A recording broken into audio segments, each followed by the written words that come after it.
Our next speaker, someone I grew up watching on TV. You know, times I'll be awake by 10 p.m. and I'll be watching prime time. How many of you watched prime time growing up? Those of us that are still young, you know, watched. A man that is one of the people who practically changed the face of entertainment in Nigeria. We're going to be reading his bio, and as we do that, I want you to listen with one ear and put down what you're going to do to contribute to the lives of others with the other hand. All right, so please put your hands together as we listen to the profile of Mr. Dayo Adeneye.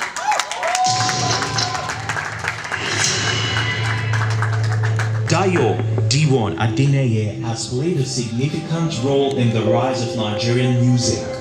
He, along with close friend Kenny Keke Ogungwe, started AIT Jam's music show in 1998, and that platform went on to birth Nigerian music stars such as Two-Face Idibia, Tony Tetula, Paul Play Dairo, Idris Abdulkarim, and many others. That was the beginning of Dayo's illustrious career as a media entrepreneur.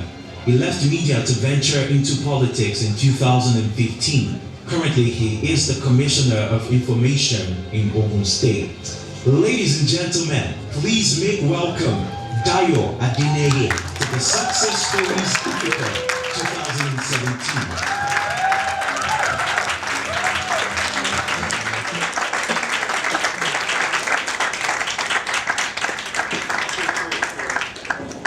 2017. Wow. Thank you very much. I am indeed delighted to be here. I try to do things differently. I like to be interactive. My life has always been about impact. I don't like to talk to people. I like for us to talk to each other. So I will be talking with you as you are talking back at me, and we'll be exchanging ideas. Because I learned a lot just from listening to that young man. And I hope you will learn, because actually what I do, I tell the story of my life. I try to live by example. I don't tell you what to do, I tell you what I did. And hopefully you can learn from my successes and my mistakes as well. Because we've all had mistakes. If you've never suffered any mistakes in life, you've not succeeded. Thank you. So ladies and gentlemen, what basically I'll be doing today is just, not to take much of your time, but just to tell you my journey. And by telling you my journey, you'll have an idea of what I've gone through. Because Yoruba say, Kishuto Diyon, Ashekini, Agunshulodo. Before that pounded yam becomes what it is, somebody has to cut the yam, boil it, cook it, pound it. And usually the person that pounds it doesn't get to eat it. Abi? Usually. So what you usually see is we see the Hummers, we see the Range Rovers, we see the success part of it. You don't see the endless nights in the studio, the failures, those that got shot in the faces. So basically, I'll be telling you just a bit about my life. But I've narrowed it down to 5 basic steps, and if you care to write this down, I call it my 5 success tips. And I say this wherever I go, and I tell this to people. I go about life according to these 5 basic steps. Number 1, I always tell everybody, every gathering that I go to, my number 1 thing is get an education. And when I say get an education, I don't mean within the 4 walls of a classroom. Education is a continuous thing. What I learned today here from this young man speaking, I didn't just learn from what he said, his mannerisms, his delivery. You learn from that. So that's part of education. It's not just what you read in books. You learn from other people's lives, how they dress, how they're on time, how they get to their appointments, how they're persistent. That's part of education. My father always said, ambition without knowledge. When we're young, everybody aspires to be something. You want to be doctor, lawyer, I want to be Two-Face, I want to be Beyonce, Kim Kardashian. But we don't think about how the process to get there. So ambition without knowledge or education is like a boat in the desert. It's not going anywhere. So get an education in whichever form or fashion. Yes, it pays to get it from school, get your degree, get everything you need. I will tell you my short story. When I was young, I was a bit wayward. I had what you call a photographic memory. I would never stay in school. Once my parents dropped me in class, We had a group of friends. We would scale the fence, go to Falomo, go to cinemas. But I always passed my exams. You know, I always had B plus. So imagine if I'd applied myself. Probably I've had all A's. Probably I'd be a doctor by now. But hey, that was not my, you know. So I always tell people, apply yourself. Get an education whichever way you want to, but keep learning, keep reading, keep discovering, keep listening to other people. The second one, have a game plan. You're never too young or too old to have a game plan.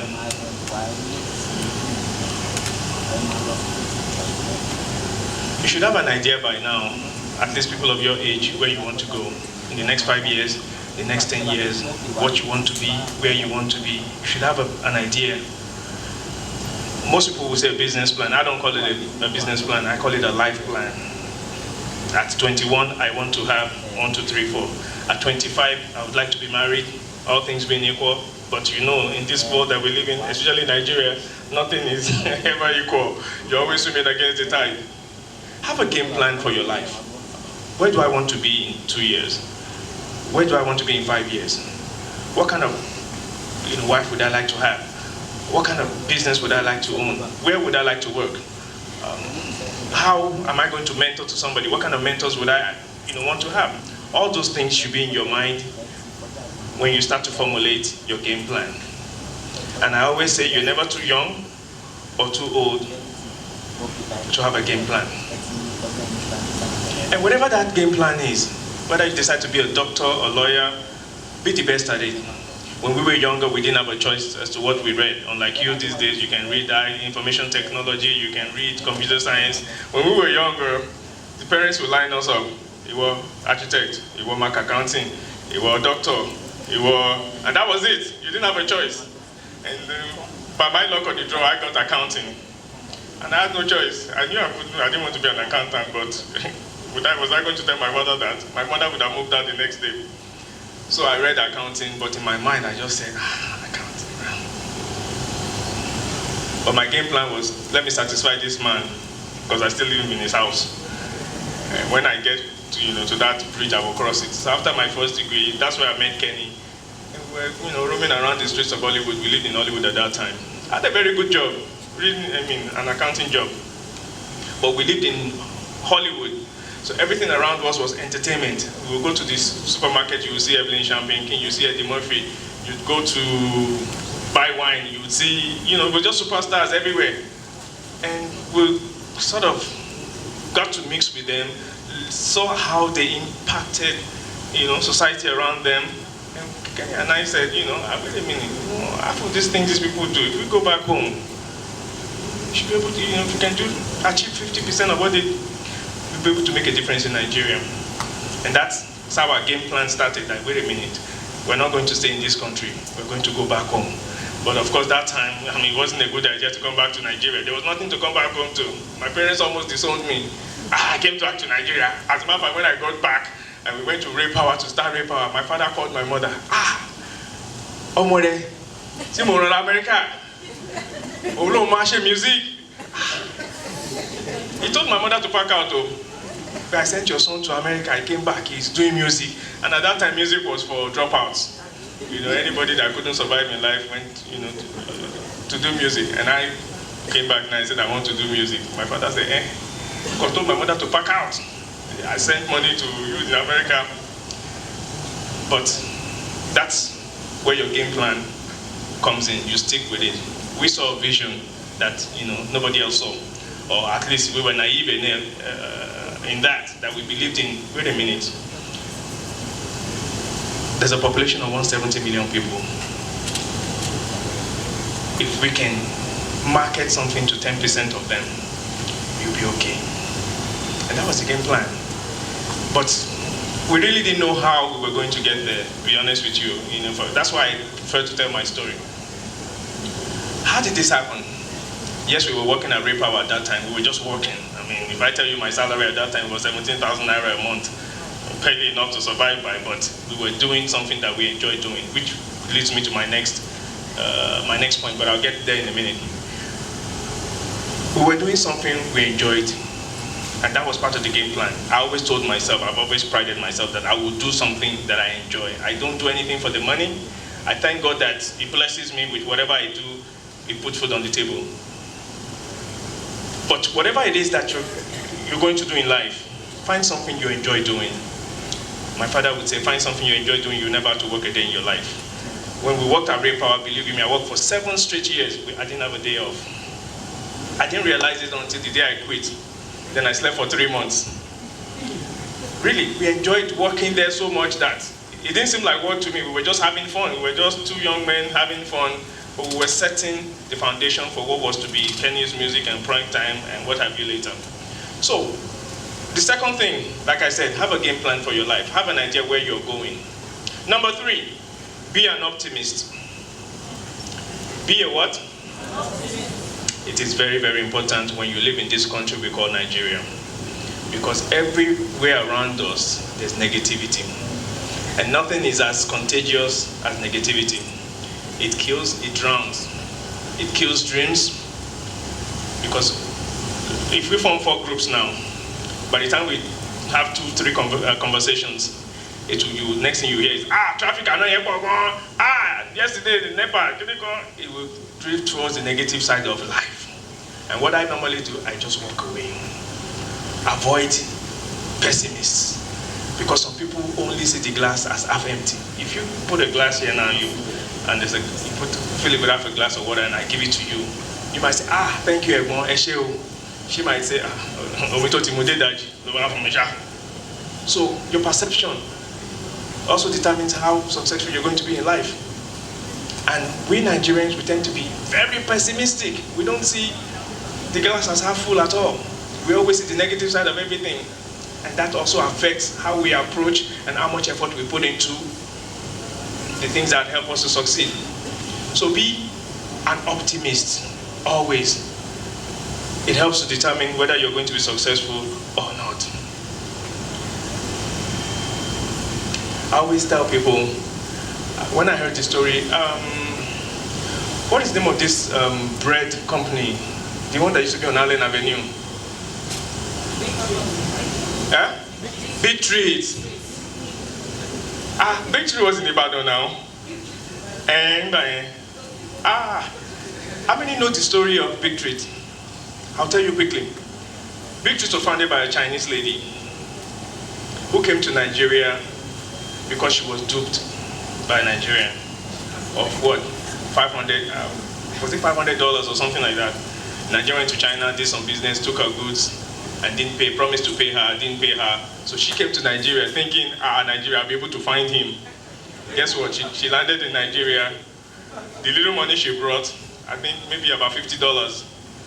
You know, everybody thinks, you know, we're a developed country, so the $50 she brought, by the time she realized, wait a minute, Nigeria is a wide expanse of land, she couldn't find this person, she got stuck. Eventually, she found some Chinese nationals like her, who harbored her, gave her shelter, but she couldn't get back to her country. Somehow, she got some odd jobs, she linked up, worked in some restaurants, noticed a missing link in somewhere. These Nigerians, they eat a lot of bread. They eat a lot of rice, they eat a lot of bread. And some ideas came into her. She started Big Treat. Big Treat grew from a small company to $1 billion business. Are you with me? Yes. Everybody know, I mean, if you were maybe a little younger than me, and you ate Big Treat at that time, you know we used to queue for Big Treat before.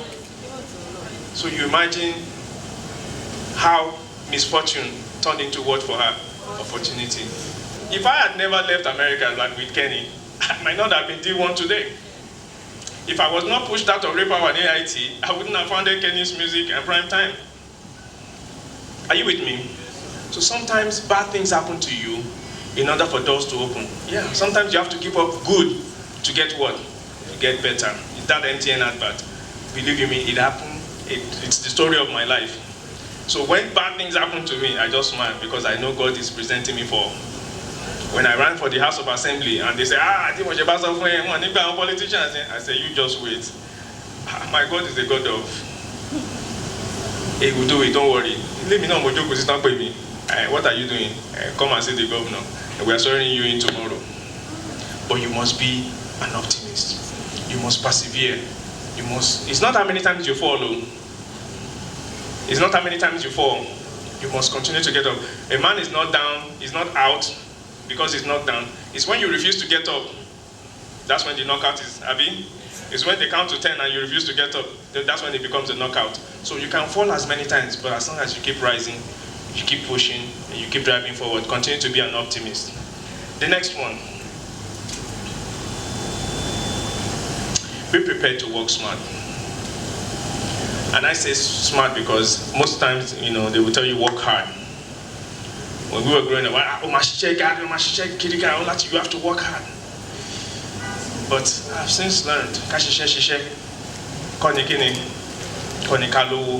sorry I keep speaking in Yoruba, but those are the things that I grew up with. The Yoruba say, if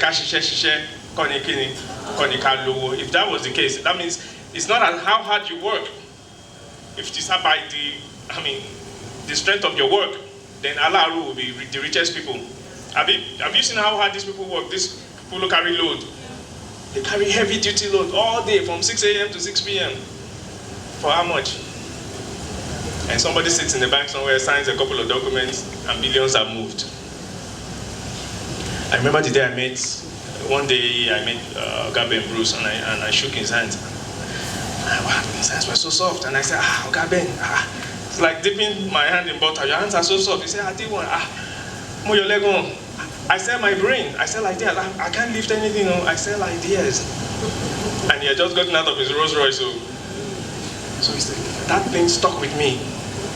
So you must work smart, not just hard. You must leverage around on the opportunities around you. You must leverage friends, mentors. I'm not saying you must have a connection, because everybody believes, especially like young ones these days. You tell them something, you say, oh, the rich man, you have to know this person. No. It's good to know people, but you can't continue to lean on that crutch and say, if I don't know somebody, I can never work at an NPC. If you don't know somebody, they cannot. No. You must find your way. You must continue to push. Work smart. Use your head, use your brain. Some people work hard, but they don't get far in life. And you just see one person makes 1-2 moves, and they think, Babe is somewhere. No, it's because they work smart. But then again, you might not see the hard work that they put in, so you cannot compare. So you have to run your own race. So, work smart. Be prepared to work smart. Another point. Actually, it's my 5th point, but I like to split it into 2. And that is, I pray that all of you become successful. Choose your friends carefully. Yes, we all have friends. You will have friends. Your best friend could be a male, could be a female, could be your wife, could be your girlfriend, but choose them carefully, because those friends, believe you me, will help determine whether you are going to be successful or not. Think back to your friends from your childhood. Think back to what kind of influence they had on you, whether positive or negative. So choose your friends carefully, because they help to determine how far or where you're going to be going in life. And when you do become successful, as I pray for all of you, because the next Kenny and the next D1 will be amongst you, the next Bovi, the next governors, the next senators will be amongst you, the next Toyin will be amongst you. Remember to do what? Come back and give back. It's very important. Come back and give. In order to receive, you must give. Yoruba say, okay, the hand that gives always remains on top. Find a way to always come back, no matter how little, just give. That 100 naira that you give, just like that last speaker said, that 100 naira that you give someone, you don't know the difference it might make in their lives. If it's worth 1,000 naira, somebody is looking for just 500. While you are shouting that, somebody didn't eat last night. So the little gift that you give, whether it's money, whether it's your time, whether it's your meal that you share, or just a kind word, it makes a difference in people's lives. Find time and find a way to give back, and society will be the better for it. I want to recommend some books for you, then I would like you to ask questions, because like I said, I don't really like to talk much. I would rather you ask me about how I got to where I am. Please, if you get a chance to read these books, they will change your lives. They did mine. The first one is The Secret. How many of you have read The Secret? Rhonda Byrne. I've read that book probably 100 times. I plug it in my ears, I have it on audio, I jog with it, I do my workout with it. The second book is The Power, also by Rhonda Byrne. Rhonda Byrne is spelled R-H-O-N-D-A, the last name B-Y-R-N-E. The third book, How to Win Friends and Influence People, Dale Carnegie. How many have read that? When I mention these books now, they're like your Bible, though. They're not books you read once and you don't go. I always find strength when I go back and I reread these books. They strengthen me, and they, when I'm in difficult situations, when I'm in difficult moments, I go back to these books. The next one, The Power of Now. The Power of Now, Eckhart Tolle. Eckhart is spelled E-K-H-A-R-T. Tolle is T-O-L-L-E. Number 5, 48 Laws of Power, Robert Greene. I know a lot of people have read that, have you? My boss is a definition of that book. So sometimes when you help, you're not thinking 2-3 years down the line. You're not thinking, I'm going to have one big music record label, I'm going to make a career out of this. But in helping, sometimes you're also helping ourselves. Nobody lights a candle and puts it under the table. You put it on top of the table. Ladies and gentlemen, I thank you for listening to me. If you have any questions, I'll be glad to answer them. Thank you.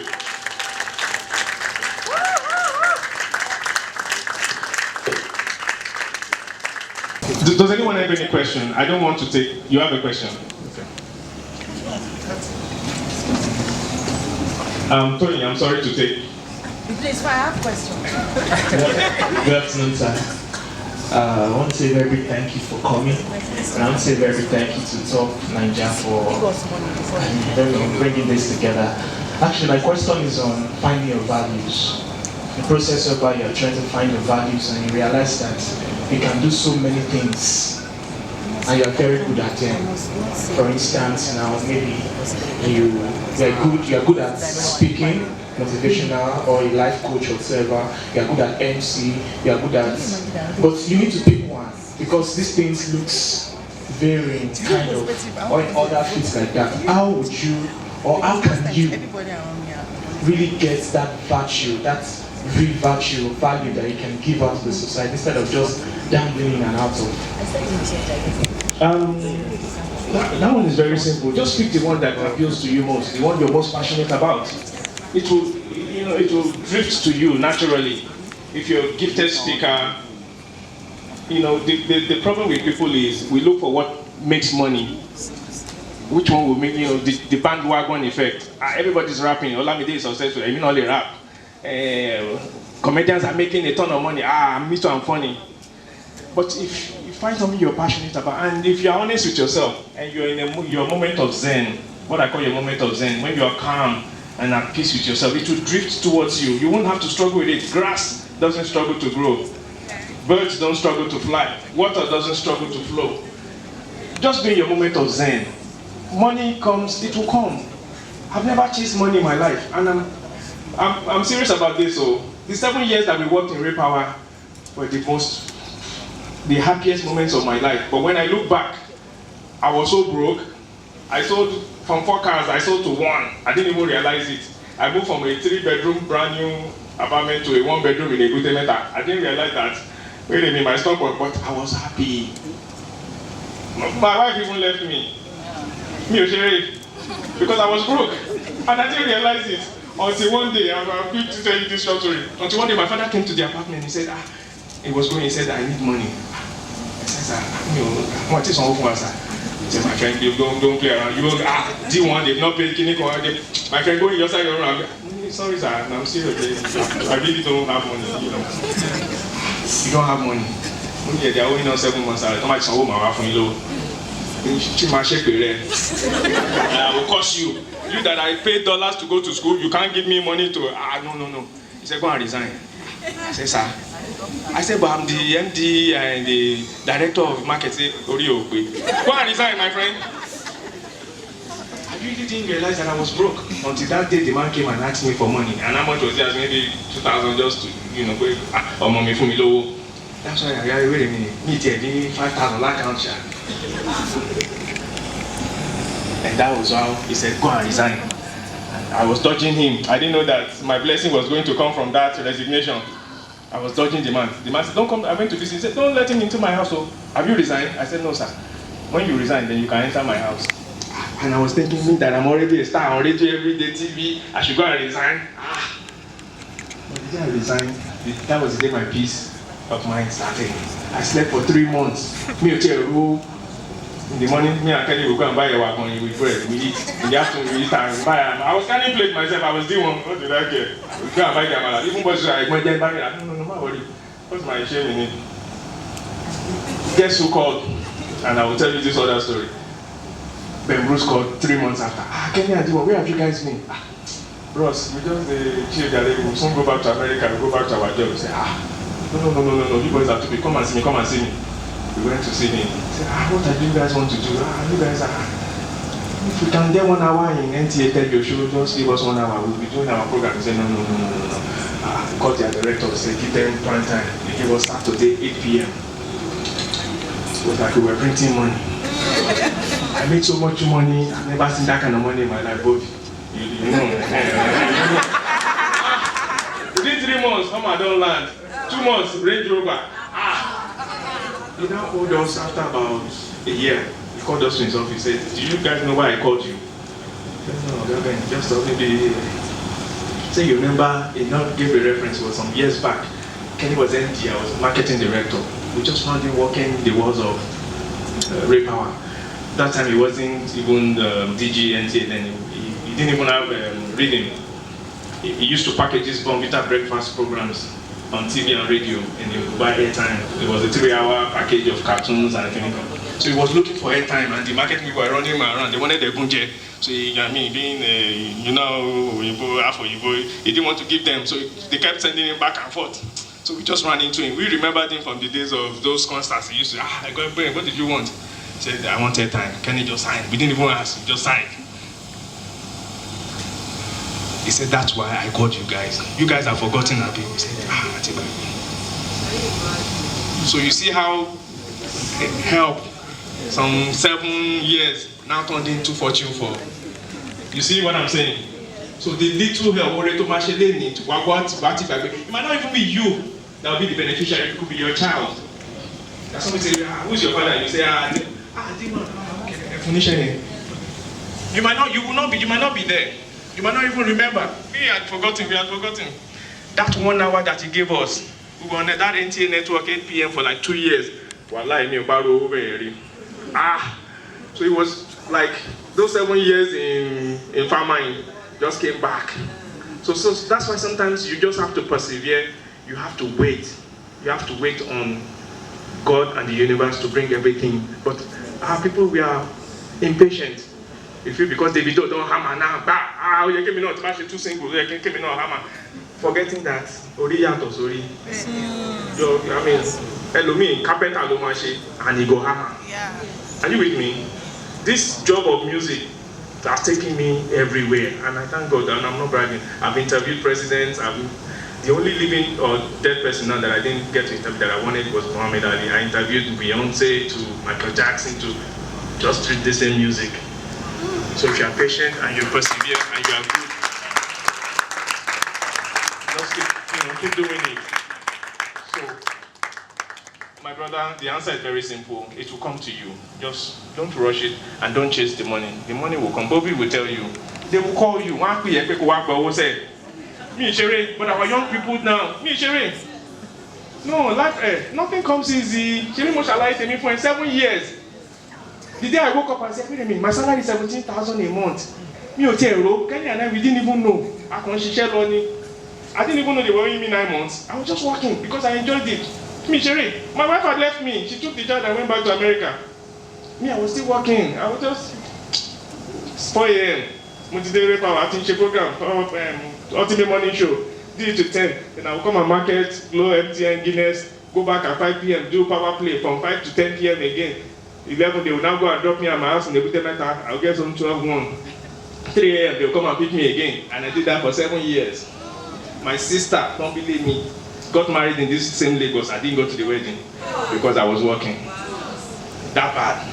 But because it was something I enjoyed, I was passionate about. And which is, what you have to do. Bovi will tell you now, when I start coming the money day, but you were just doing it because you saw the happiness on people's faces. When Toyin, but people are now coming into acting that are hammering millions. But you just laugh because sometimes you have to blaze the trail. You have to open doors.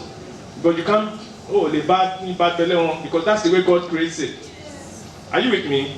And we hammered that time and we were charging 60K for 2 phase. We think we don't arrive now. Now somebody is charging 15 million. But that's the way nature creates it. I mean, when we came into the game, Fela was the highest paid artist. How much Fela they make per show? 25,000. And that was money in those days. But we thank God. So, find your bliss and it will put food on your table. You won't struggle to find it. I'll take just one more question. I know you don't have question, I'm just kidding. Please come quickly. Okay. Okay.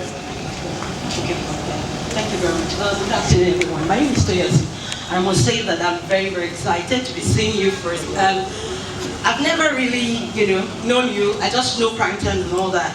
I'm not really a music person, like that kind of music. But today, after listening to your story, I think I'm beginning to see you as a role model.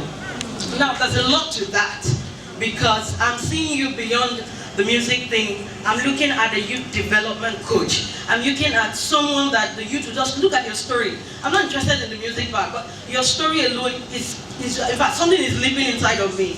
But first, I need to ask, is your wife back now?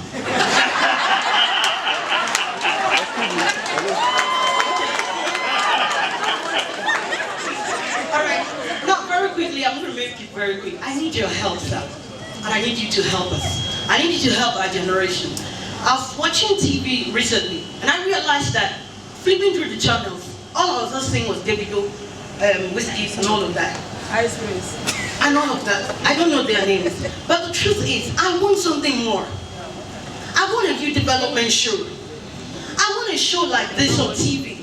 I want people to see us from outside. I'm coming. Please let me land. Because I'm really passionate about this. I want people in diaspora to look at youths in Nigeria and see beyond music. We have more to offer. Some of us are interested in leadership. Look at you. You are so young, and yet the Commissioner for Information, I'm proud of you. I'm proud of you. But I need more of these people to be out there. I need the people out there to see us beyond music people and sport people. We have much more to offer. How can you help me? Now, for a very long time, now, about 2-3 years now, I have had several TV shows on my mind, youth development shows. I have been at the brink of doing them. I have met people, but nobody seems to be interested. And I'm worried for my generation. If I'm supposed to be the leader of tomorrow, then what are we talking about? You're supposed to invest more in us now. And nobody wants to hear us. Nobody wants to. But you know what? I told myself, see, I'm going to keep talking, because I know that, yes, they say that talk is cheap, but I know that one day, the talk will get to the right places. And I know that I'm talking to the right person right now. Am I not?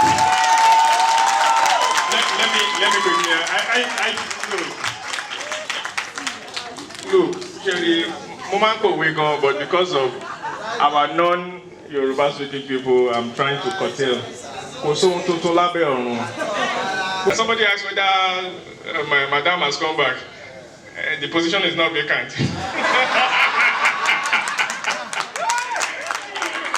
No, I thank God. God sent me a replacement, and wow, she was a big blessing in my life. I mean, big blessing. She helped my life in ways that, I mean, it's good to be married, and it's good to have a partner that has your back. I mean, every decision I made, I mean, very risky decision, I would say, I want to do this. She would never say, or she would just say, okay, let's do it. I want to go into politics. Okay, let's do it. I'm with you. She campaigned with me. We went everywhere. Even when the ticket didn't come, she said, don't worry, God will do something. So it's good to have somebody positive in your life, especially in a partner. So, ladies and gentlemen, thank you very, very much. I will leave my details with my email and stuff, so we can continue this conversation. I thank you for your time, and I beg that you allow me to take my leave, please.